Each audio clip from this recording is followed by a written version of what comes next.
Well, in just a moment, Dr. Sidwell will come up and bring his first address. We're very glad to see you all here, see a few others that have made it out just in the last few minutes as well. Glad that you are here. If you can't see the screen, then please feel free to move. Now would be a good time to do that. Shuffle along, make sure you can see clearly. Obviously, that is there for a reason. Just before I introduce Dr. Sidwell, it's good to see the Reverend Beers with us. Very glad that he has made it down safely from North Carolina. Not always guaranteed with the travel that way, as many of you are well aware. Glad he has made it in time for our meeting tonight. Look forward to him tomorrow morning. For the men folk, remember, be here sharp 8:30. We want to start sharp so that we don't delay the breakfast at 9:30. So if you can get here early in the morning, we appreciate that, and we look forward to that as well as the Lord's Day. We continue through Sunday school 9:30, and then the services on the Lord's Day 11 a.m. and 6 p.m. God willing, and look forward to what the Lord will put before us. But we have tonight Dr. Sidwell, and we always have the privilege of being able to draw from those within our own ranks, and we're very thankful for that. And so I've been aware of these meetings. Of course, Reformation meetings in this church go back, I don't know, some of you would know better than me, a long time. I know that definitely into the 80s. I remember seeing Dr. Cairns dealing with like the Swiss Reformation and different things that he dealt with even back as far as then, and was well known for Reformation Month, where he would take, I think, the evening services of the entire month of October and deal with themes with regard to the Reformation. And if you have never, I was just saying, someone was sending me a message from 2003, and I said to them, that was the best right there. That year, 2003, and the messages that Dr. Cairns brought that year, from my perspective, were memorable in ways that I just can't remember, or I cannot forget, I should say. I was in the middle of trying to remember the various ones that he dealt with. There was the one on Cromwell, trust in God and keep your powder dry.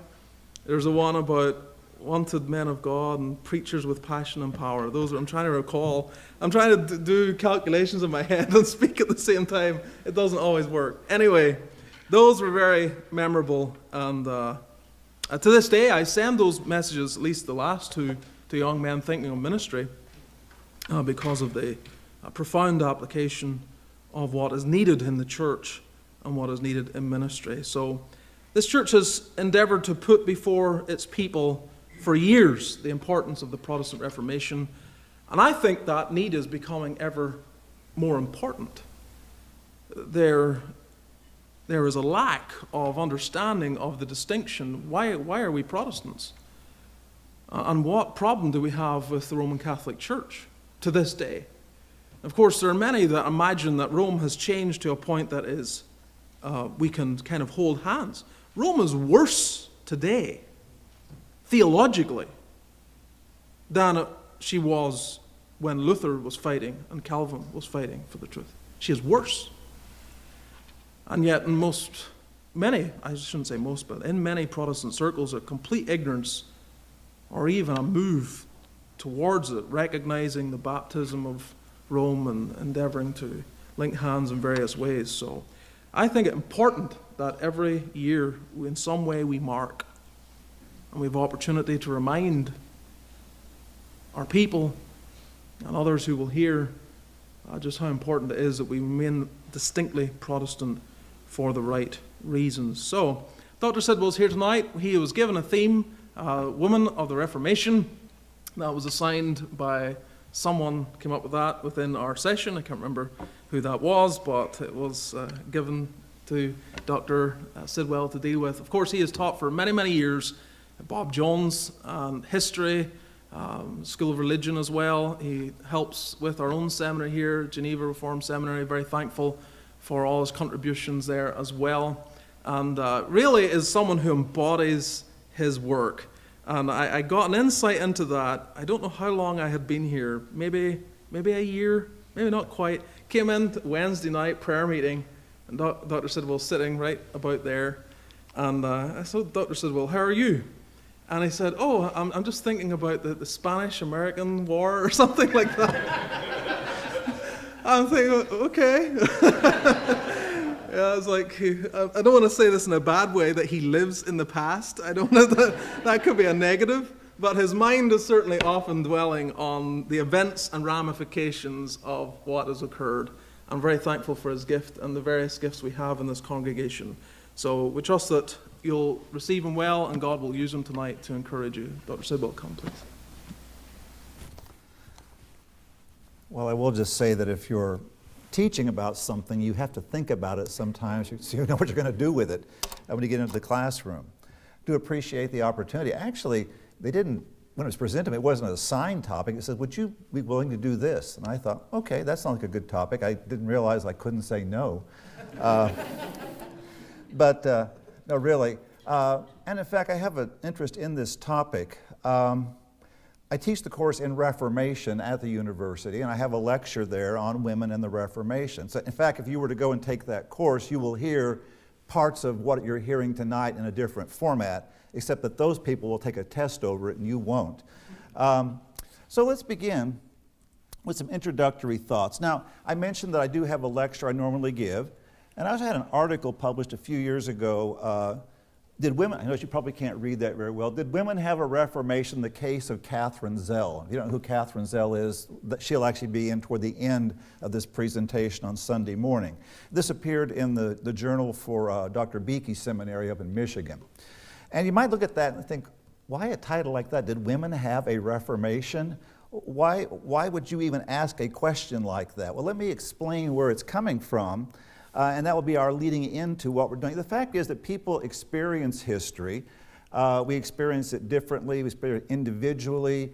Sometimes even things we have in common.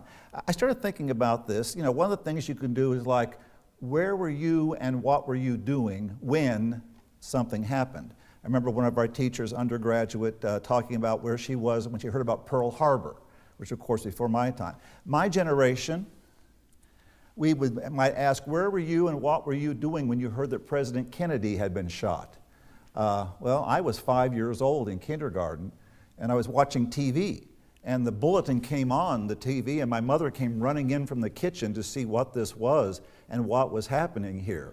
One that more of us would have in common.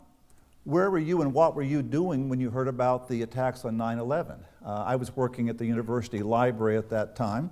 And one of my graduate assistants came in and said, Dr. Sidwell, I heard somebody just flew a plane into one of the World Trade Center towers. And we turned on the radio there and listened to it. We were listening to the radio when the second plane hit, in fact, there as well. And I think I can actually get everybody in here. Where were you and what were you doing when you heard that Queen Elizabeth II had died?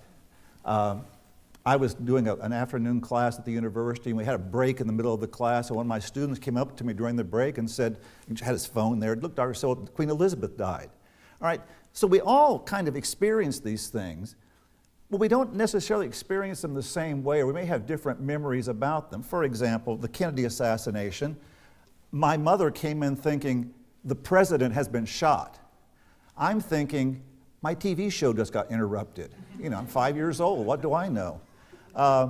More seriously, the trade tower, the 9/11 attack. I was reminded of this a couple of weeks ago because we sang Psalm 124 in the service here. And I remember this very distinctly. I remember much about that happening. It was just, you know, kind of a punch in the solar plexus kind of thing. And I remember that Sunday morning when we used to have campus church, I had to lead prayer on campus, and Stephen Jones was preaching, and we were talking about this beforehand. That evening they had I don't know if you call it a memorial service here. I remember the church was packed. People were all wearing red, white, and blue ribbons, including our Ulster-born pastor, I might add.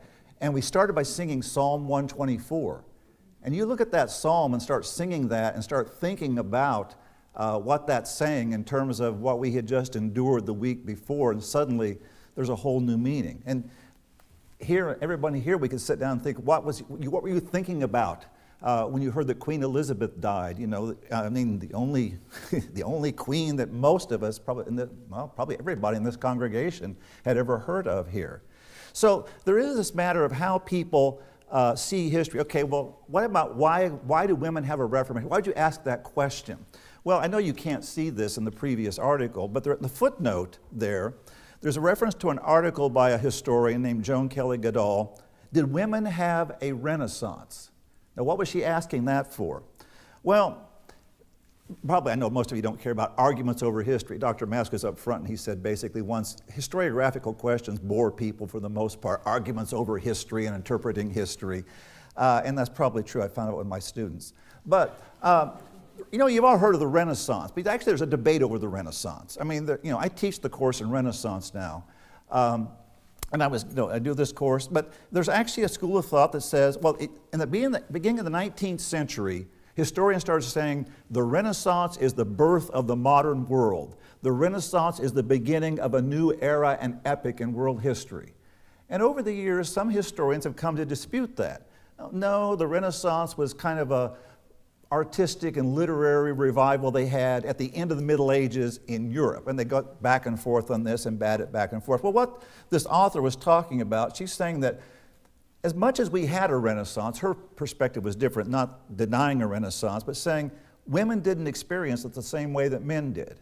Her idea being the Renaissance was kind of an elite thing. I mean, obviously not everybody was enjoying the artwork of Leonardo da Vinci or digging up Greek and Latin manuscripts out of monasteries, engaging in the new surge in literature and so on here. You know, for the average person, it probably didn't mean that much. And for women, her argument was, it meant even less, because women, where they stood in society, how they were involved in life and so on, they wouldn't actually experience the Renaissance as much as men did. In fact, she had some arguments how it was actually negative for women. That's not all that important, but the question comes up then, okay, well, did women have a Reformation? And the answer to that, of course, is yes, not just because I'm presenting this tonight, but because, you know, the Renaissance, you could say, okay, maybe that was an elite movement that only certain parts of society really experienced if there was a Renaissance. But nobody denies that there was a Reformation. And furthermore, it was a mass movement. I'm reminded of a comment by historian Roland Bainton, you know, talking about, did women have a Reformation? Did they experience Reformation? Did they support the Reformation? And Bainton said, the women constituted a half of the population. And had they boycotted the movement, one may be sure that would have been the end of it. You know, there's something to be said about that. But think of it this way. Imagine a husband and a wife, farmers in southern Germany around 1500.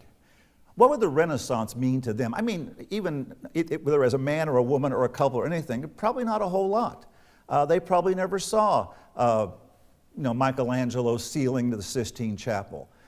They probably never read, in fact, they're probably illiterate. I mean, Gutenberg came up with the press, and that might have made some difference there. But, you know, for them, for the most part, probably not a lot of an impact. On the other hand, did the Reformation have an impact on what? They're farmers, and they had Catholic and Protestant armies marching over their fields during the wars of religion. They sure noticed that. But if they went to church, even if they went to a Catholic church, they would have been hearing things and hearing teachings and emphases that were different than what had been heard before. And of course, even a Protestant land, a Protestant church, you're hearing something wholly different here. So, yeah, people had a Reformation, women had a Reformation. And the question is, well, how did it take place? A picture here. This is an interesting example of Renaissance art. And you see it's called the chess game. This is interesting when you talk about women in the Renaissance because it's a woman painter. And that's unusual in itself. Most of the great painters of the Renaissance were men. Furthermore, she's painted herself and her sisters, and I guess their nurse there as well. So it's a portrayal of women, and they're playing chess. Okay, an intellectual thing, you know. In other words, there's kind of, some see in here kind of a statement of, you know, she's sort of presenting her view, her point, her emphasis on what this all means to us, to me as a woman and to others like them here. Well, I guess I want to get to here is, what did the Reformation mean to women in this way? Now let's start here though with a look at theology. What I want to do here very briefly is just think about some of the important doctrines of the Reformation and ask, what do they mean to women?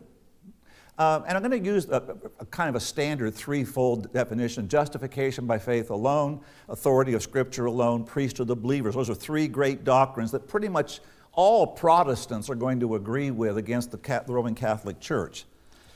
Think about justification by faith alone, for example. Now, as I thought about justification, I really couldn't think of anything that was specific to the interest or situation of women, but it was this point that there is built into justification a real idea of equality. First of all, that we are all equal in sin. We are all equally bound, all equally alienated.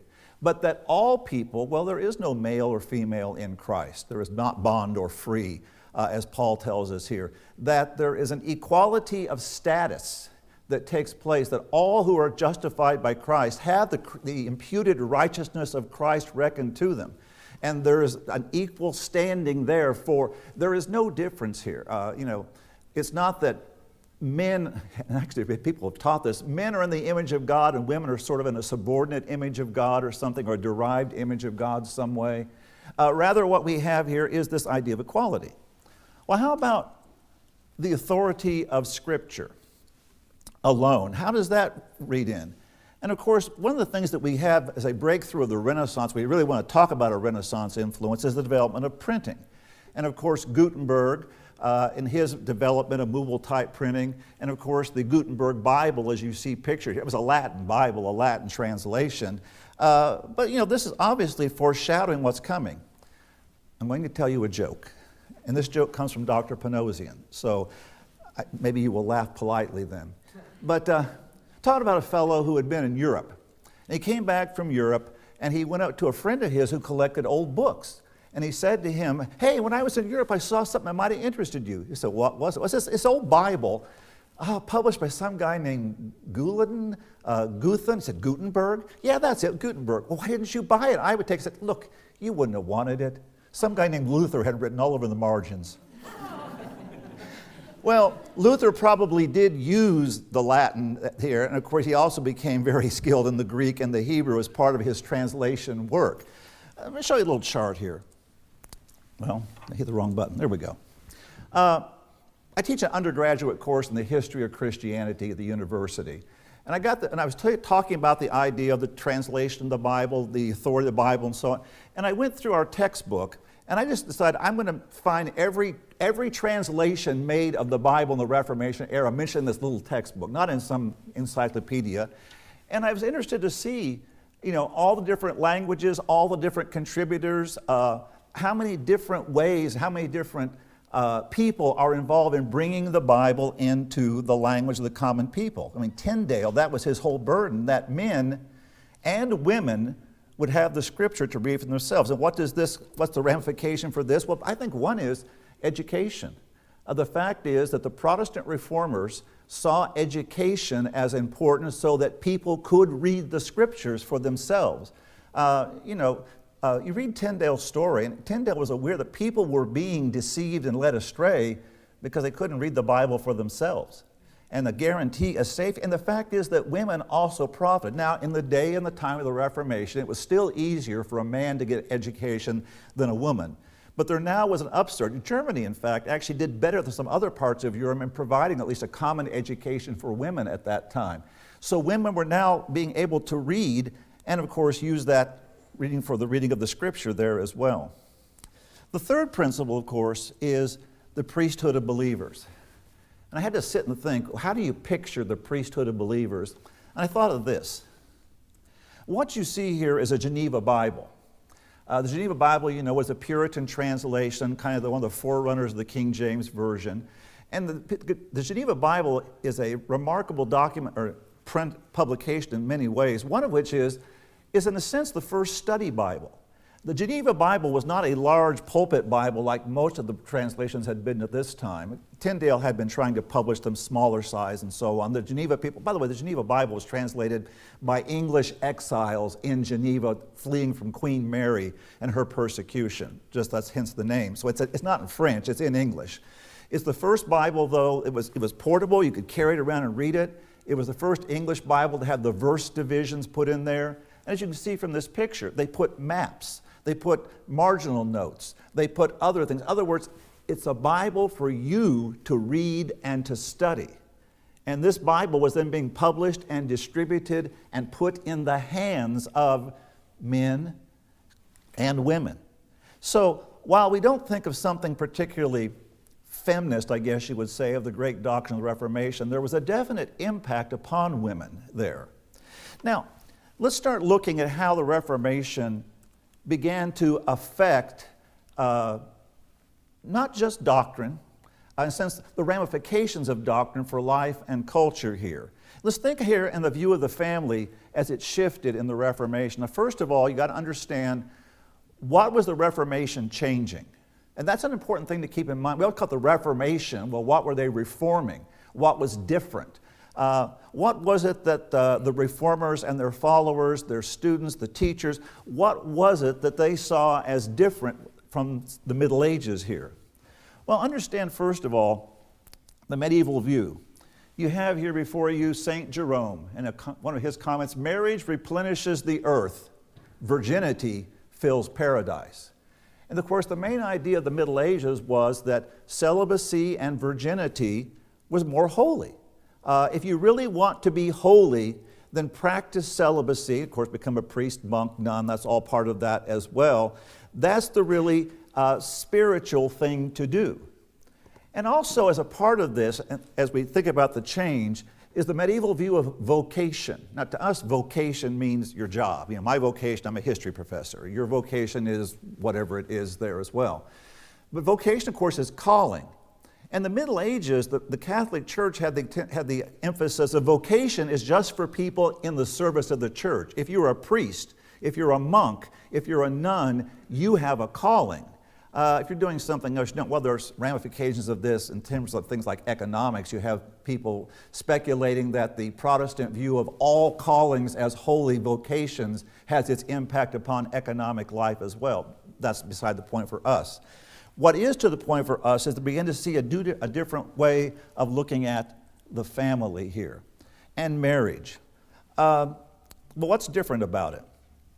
Well, let's look at here one of our most famous couples, of course. This is Luther and his wife, Katie, Catherine von Bora-Luther. I'll actually say a little bit more about her later in this presentation, focusing on their marriage as such. But let's talk about this as a family here for a moment. One thing, it's interesting, the Reformation turned from the Catholic idea of marriage as a sacrament. They denied the idea that marriage is a means of grace. But they didn't diminish marriage. In fact, they actually brought a new emphasis to it. Marriage and family became a vocation, a calling, an activity, a institution with a holy purpose in God's design here. In other words, marriage is not just a matter of, well, we've got to have another generation of people after this one, so I guess some people have to get married. You can't manage your lust, get married. But it's more spiritual not to do that. And of course, you also have the idea here that the vocation. How can I put this? This is what God intends as a means of growth, nurture, and edification as well. The idea of the family as a school of faith. That is, that the family was a place also for the teaching of the children, the bringing up here, that it was to be a school for Christ in a way. And so it's often popular of artists here to put Martin Luther's family in kind of the family circle picture, although the fellow on the kind of the left-hand side or the back is Philip Melanchthon, who was not part of his family. Melanchthon was kind of the main, right-hand man to Luther. And for some reason, he shows up in a lot of these illustrations, as we'll see some more in just a moment. But the whole idea that this was a place where you would gather and teach. And it's interesting. I just learned this while I was working on this presentation. The Catholic Church really didn't favor the idea of the home or family being a teaching center.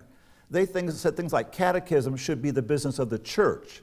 The bishop should be overseeing it. I mean, who knows what that family might be doing with those children? Make sure, and the Council of Trent, which is the Catholic reaction to the Reformation, they actually sat down various things. I mean, I think the Council of Trent, they condemned justification by faith and so on as they did. They talked about a lot of things. What kind of church music you should have. What would family life be like? What should you not be doing in the family? It was a very far-reaching kind of thing. And so there's this new way of looking at the family here as well. I have to insert for here one picture. For some reason, It's a popular thing to show Luther and his family at Christmas. It became a popular subject here for a lot of artists to put in. In fact, some of you may have heard the story that Luther wrote Away in a Manger. And sometimes there's even hymn books will put his name there. He didn't. It was written in English hundreds of years after he was dead. And some theorize that it got attached to Luther because the first time it was published, it was put in a hymn book, page here, and a picture of Luther and his family at Christmas on the opposite side. Maybe, maybe not. I do have to say about this picture two things, though. First of all, apparently Luther has given his son a crossbow for Christmas. You talk about your dangerous toys for Christmas here. And it sure looks to me like Philip Melanchthon is telling the kid to shoot your crossbow at the Christmas tree here and see what happens. I don't know what was intended there as well. So there's a new way of looking at the family here in the Reformation as a result of the doctrinal teaching. And you understand, doctrine has consequences. And that's why we have such an emphasis on doctrine and theology and truth, because that's where the true practices, the true patterns for our life are going to emerge as well. Now before we go out farther, let's look for a moment at Catholic response. All right, the Reformation breaks out, it starts affecting so much, and it affects women, views of women, family, and so on. How does the Catholic Church respond to this? The Catholic Church is not, they're not foolish in a human way of speaking here. They're trying to think, what can I do? What should we do to bring people back, to hold people in? How can we do this? Well, a lot of it was on my emphasis on the Holy Family, as it's often called here. I mean, preeminently, of course, what they did was emphasize the Virgin Mary. Mariology, the emphasis upon Mary, the teaching upon Mary, goes back early into the Middle Ages, early the late ancient church. You can find traces of this even going back to the 2nd century among some writers making comments here. It's kind of a development, a growth here. But the obvious thing is, well, if you want to appeal to women and to mothers, uphold to them the Virgin Mother, the perfect mother. Let Mary be your model. Let Mary be your pattern. Practice your devotion to her in this way. And of course, there's a paradox here that Mary is the Virgin Mother because, of course, Catholics don't believe she and Joseph ever had children. Mary was a virgin her entire life. So they're kind of taking the virginity emphasis that they had before and tying it with a motherhood emphasis as a way, in a sense, of appealing to Catholic women in this way. Here's an interesting shift that writer Peter Wallace pointed out to me in one of the books I read. This is a Renaissance era portrayal of the Holy Family here. Masaccio was an early Renaissance artist there, 15th century, I think it was. And what you'll notice here, this Holy Family is Mary, the Christ child, and Anne. Anne in tradition is the mother of Mary. And you guys remember the story you've heard about Martin Luther. He's going back to school after a trip home while he's in university. He goes out and gets caught in a thunderstorm. He runs under a tree and he calls out, "Saint Anne, help me. I'll become a monk." Why Saint Anne? Well, Saint Anne was a patron saint. Luther's father was a miner, not that he was under 18, but I mean he dug things out of the ground, or he was actually higher level than that. And that was his patron saint, so he prays to Saint Anne. And the tendency to show this in pre-Reformation art and Catholic art was to show Mary with her mother, is that pattern. But interestingly enough, after the Reformation, Catholics began to replace Mary with Joseph. Almost as though, okay, we want to give here a mother and a father figure. We want a Holy Family model for them as well. And this way we can kind of offset some of this family emphasis we're finding with the Protestants. Now, I might notice here in passing, you'll usually notice that Joseph is usually portrayed as elderly. One of the Catholic arguments is that Joseph actually was an older man. In fact, Joseph already had children. Those children you read about in the Bible, one Catholic view is that, well, those were Joseph's children from an earlier marriage. They were actually all older than Jesus, not younger than Jesus, and all that. So you show Joseph as older here, as an older man, but still, so you still got kind of the Catholic doctrine being protected, but you're trying to spin it in a different way so it will have more appeal to people for their devotion, for their life, and so on here as well. Now, another way that Catholics could look at approach women and women's issues here were the tradition of nuns, that is, women who lived in a convent. They were cloistered here.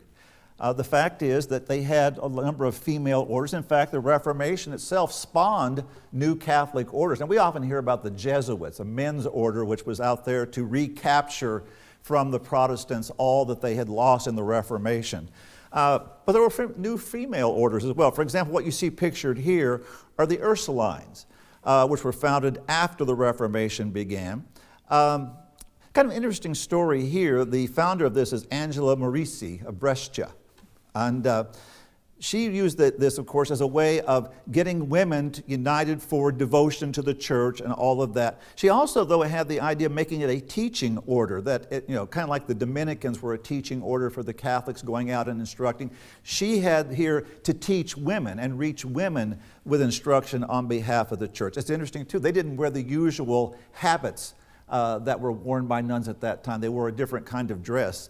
And so on. And in fact, they were kind of seen as a little bit too much freedom from the Catholic Church. Eventually, the Pope kind of pulled them back. He made them cloister. He made them wear the regular habit and so on here. But this was at least initially an example here of how they would try to reach women by a traditional means of Catholic devotion, to become a nun.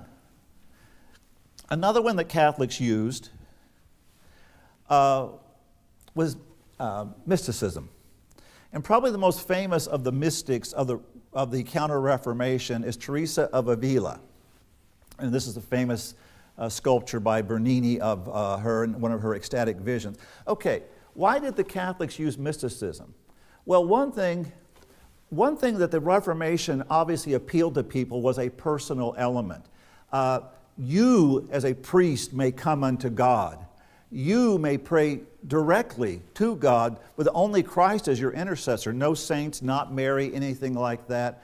You can know assurance of salvation. Okay, there is something about that really speaks to the individual person and his or her heart here. Well, mysticism is kind of a way to if people are interested in that sort of thing, they could become mystic. Now you understand, they're not saying everybody should be mystics because they wouldn't like that at all. But if people are interested in personal experience, if they're interested in some kind of personal involvement here, well, mysticism is the route to go to their way of thinking. You can have direct experiences of God apart from Mary and the saints and everything else. You can have visions. You can have, okay, do you see the point? You're able to experience personal religion within Catholic means, Catholic channels this way by that kind of pattern here. And also, of course, it's one of the few ways that women, and one thing I didn't say about nuns, one reason that nuns also, that Catholics try to appeal, this is a place for, what can women do in the church? Can women have leadership in the church? Obviously, the Catholic Church doesn't have female priests or anything, but if you could become a nun, one of the things you could seek to do is to become, the abbess of your convent here. You could become the chief nun, as it were. I'm sorry, when I think about the chief nun, I think about somebody looking out a window and singing "Climb Every Mountain." Sorry, obscure pop culture reference there. But basically, okay, the same thing here. Mysticism, women who really wouldn't have a place or role within the male hierarchy of the Catholic Church could suddenly find a role, a place, a religious devotion that couldn't be found elsewhere. It's interesting, Teresa of Avila went through a lot of trouble in her life because the Catholic Church was very unsure about her. Anybody that has visions and this sort of thing, the church is kind of worried about. But finally, after she was dead, they declared, of course, her a saint. In fact, they made her a doctor of the church. Now, doctors of the church in Catholicism are figures who are seen to be outstanding leaders in terms of the doctrine and faith and practice, like Thomas Aquinas is a doctor of the church. Some of the early church fathers have been kind of posthumously labeled doctors of the church, like Augustine and so on. Well, there are 4 women who are considered doctors of the church in the 20-some or 30-some doctors that the church identifies, and Teresa of Avila is one of those. So we have here then an example of the Catholic Church trying to find a way to appeal to women, but use regular Catholic devotion, not changing the doctrine, but saying, what do we have in our arsenal from the past that we can use now to reach and accommodate women and families and the rest here? So the Catholic Church didn't stand still for all of this. Now, we want it next, the last portion of this, we're going to be looking at women in different roles. And here's kind of what probably some of you were thinking. You're going to tell us about outstanding women, individual women. Well, I'm actually going to try to deal with that some, although not all of these will be outstanding, as you will see. But we want to talk about some people who were important to the Reformation in different roles and how they fulfilled those roles, how they approached them, how they embodied the Reformation teaching, or in a few cases, how they set themselves against Reformation teaching. And Queens is the first office, the first position I want to look at here. And I'm going to start, oddly enough, with John Knox. And you're thinking, okay, John Knox was not a queen for a lot of other things here. Why is John Knox showing up here, first of all? Well, because when you start talking about women and the Reformation, you're going to hear about the first blast of the trumpet against the monstrous regiment of women, a work that John Knox wrote here. Now, I always tell my students, the monstrous regiment of women, it sounds like Knox is denouncing an army of female zombies. Really, what is monstrous means unnatural, and regiment means rule. That is, what he is condemning here is the unnatural rule by women. And you can imagine today that's gotten a lot of attention, but even before modern feminist concerns, there were a lot of people who kind of looked at Knox about all this. Like, what are we talking about? Well, let's take, for example, there are women in the Bible. What does Knox do with that? Let's look at Deborah. And Knox says of Deborah, God exempted Deborah from the common malediction given to women. And against nature, he made her prudent in counsel, strong in courage, happy in regiment, and a blessed mother and deliverer to his people. I mean, Deborah, she was the exception here. And although not all this book is of this particular flavor here, you can see how people would look at this. Well, you have to understand here what's going on with Knox. Because if you look at the situation that Knox was going through in his work, you begin to understand a little bit better why he is saying this. Because, for example, Mary Tudor, Mary the First, Bloody Mary as she's called, we'll be talking a little bit more about her later. Knox had been serving in England under King Edward VI. And when King Edward died and Edward's half-sister Mary came to the throne to try to restore the Catholic Church, of course Knox had to flee. He was one of those people like the Geneva Bible translators who had to flee to the continent. That's how Knox ended up in Geneva for a while and studied under Calvin and all of this. So he's got this oppressive queen now in England. Do you remember at this time, England and Scotland are separate countries. Knox was a Scot, but he had been serving in England here. Furthermore, in his native land, he had Mary Guise. Now, Mary was the wife of King James V of Scotland. And King James V died and left only one child, an infant daughter, who we're going to come across here, Mary. And so Mary Guise, of course, becomes the regent. She becomes one of the people ruling in the name of her daughter. By the way, her daughter, she takes her and sends her to France. Guise is a French name. She was from a very strong pro-Catholic family.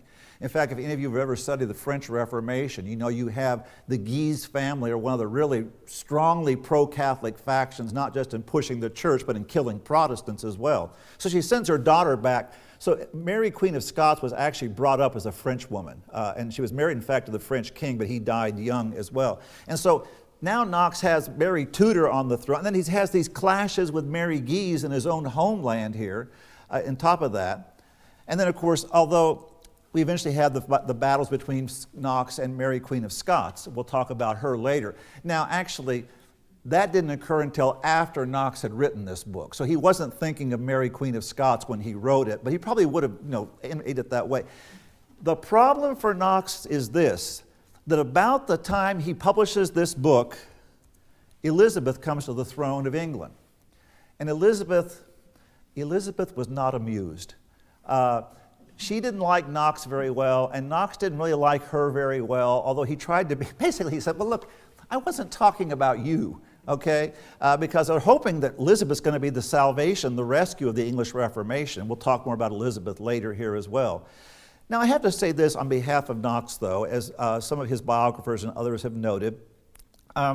His opposition to these queens, and that generalizing that to an opposition to women rulers, should not be taken as the whole of his opinion about women. For example, often others will note about his relationship, and I don't mean relationship anything romantic or anything, his counsel and help to a woman, Elizabeth Bowes, and how he was basically exchanged correspondence with her, helping her, leading her, guiding her. And in fact, eventually Knox married her daughter. I can't remember if he was his second wife, I can't remember now. And so he had this very close relationship with her and, of course, eventually with his daughter, and it was a pastoral relationship, a time of sharing, helping. In fact, some of those letters still exist, and it gives you a little different view of Knox's attitude toward women than the monstrous regiment would give you there. And when you talk about queens, we've got to talk about Henry VIII. Henry VIII, King of England, who broke with the Church of Rome, as we all know.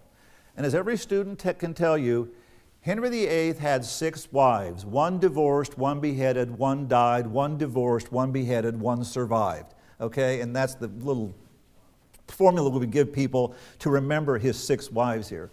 And you see them pictured for you here. Catherine of Aragon was his first wife, but she couldn't give him Henry wanted a son. He wanted a male heir because he thought England's going to go back into chaos again like we just had with the Wars of the Roses a few years before this. And so when Catherine of Aragon does not have a surviving son, he wants to put her away, and of course the Pope can't let him do that because the Pope is under the control of Emperor Charles V of the Holy Roman Empire, and Charles V is the nephew of Catherine of Aragon. So the Pope's stuck, and he just keeps trying to punt, until finally, Henry's mistress, Anne Boleyn, is pregnant by this time, so Henry has to do something. So he gets Parliament to break this, and he becomes essentially his own Pope. I'm going to be head of the Church of England and all of that. And then, of course, Anne Boleyn never gives birth to a son. He gives birth to the daughter, Elizabeth.